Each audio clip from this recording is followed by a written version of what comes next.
Alright, and welcome back to another video, and I want to go through two locations in this video that aren't widely talked about throughout social media, but I think have a opportunity for you to invest if you have the budget and if you can handle the lower yields. These locations both have great potential both in the short term and in the long term. And the first location that I do want to talk about is the Newcastle region. And in this region specifically, I'm talking about the Maitland area. Now, this location was a location that some of the clients have been investing into since the start of the year, and we are seeing some levels of price growth across this region. But the reason I'm making this video is to just give you and make you aware about these locations, because I'm all about no gatekeeping property, and if you're not informed, then you don't know what's happening in the market. So this is just a video to let you know. Now, the Maitland area is about 30-40 minutes away from mainland Newcastle, and Newcastle is about 2 hours away from Sydney by car, which makes it a pretty commuter-friendly location. It's also well connected by Newcastle Airport, and it's also got connectivity through rail and road as well, which makes it a very commutable journey from Sydney to Newcastle. And in this location specifically, there are certain pockets that we have been looking into, including Woodbury, for example, here, where the buy price is $568,000 or median, with about a 4.5% yield. Now, you will likely need a bit more than that to purchase up there in Woodbury, around $650,000, but it's still acceptable levels, right? And when we start to look at this market, we are starting to see the first inclinations of price growth as well, with good decreasing stock levels and decent demand levels. And we want to see a bit more improvements, but they are getting better month on month. Some of the locations include Beresfield. I feel like I'm butchering the names, but that's another location where we are starting to see some more price growth over the past year and over the past quarter, and we expect this to continue to rise, as well as other pockets in Maitland as well. So Newcastle is one of those regions that we are looking at select pockets in, and that I know for a fact certain buyers agents are buying in this area right at this point in time to suit a certain investor strategy and a certain investor's need. So if you don't want to look into Victoria, you don't want to look into regional Queensland, then this may be an option for you to consider. This Newcastle area is becoming more popular with families, young professionals, and retirees also seeking out affordability and a better quality of life. And so over the long term,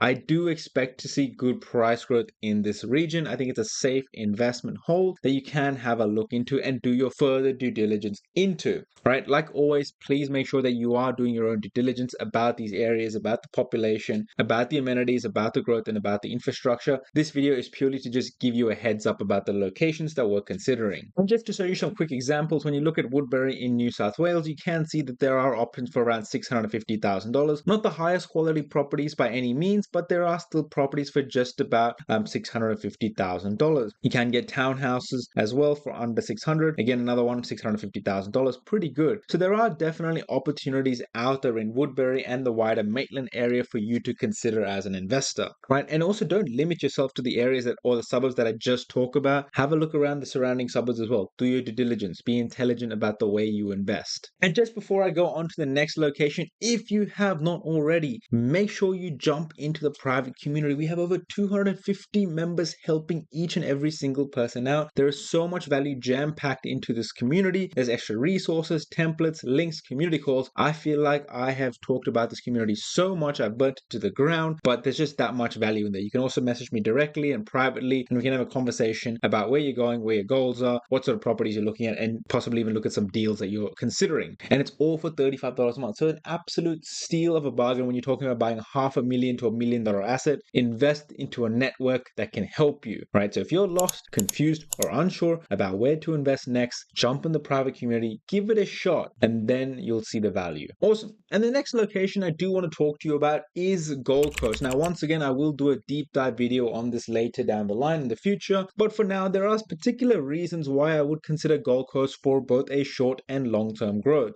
Not only has it been growing actively for the past 3 years, it has certain conditions that make it very similar to Sydney, and I will go through them. When we start to look at Gold Coast data and start to scroll down, we can see that it has been actively growing since about 2020 or 2021 and hasn't slowed down. Now, normally I really don't like to invest into locations that have had extreme growth over the past 3 years, because that means we're buying closer to the top of the market or just exposes our risk to the market. However, when you have a look at the median rents, which have been rising almost 10% over the past year in houses, and you look at the affordability, which isn't good at all, but that hasn't stopped from prices from rising. Great socioeconomics, great renter to owner occupier ratio, and the metrics are still looking very solid. Stock levels are decreasing and demand levels are still staying steady. And if they start to increase and the demand increases, then we're still going to get that price growth occur despite affordability being so poor in the area. But there are a couple of other factors to consider about Gold Coast, right? When you look at Gold Coast, the first thing you'll notice is that it's landlocked from all the sides, with the ocean to the east and the west is hindered by mountainous terrain. Developable land in Gold Coast is actually very limited, right? And this puts a natural constraint and upward pressure on property prices because you can't artificially just create more houses or supply into the area. You can build units, which there are plenty of, but it's really hard to build townhouses and houses in the area. And a lot of it has been built up when you look at the west side of the Gold Coast and up the north as well into Pacific Pines and Oxenford and Upper Kumara, etc. Oromia, I'm butchering these names, but it's a location that is being fairly built up, fairly new. But overall, when you look at Gold Coast, it is landlocked from most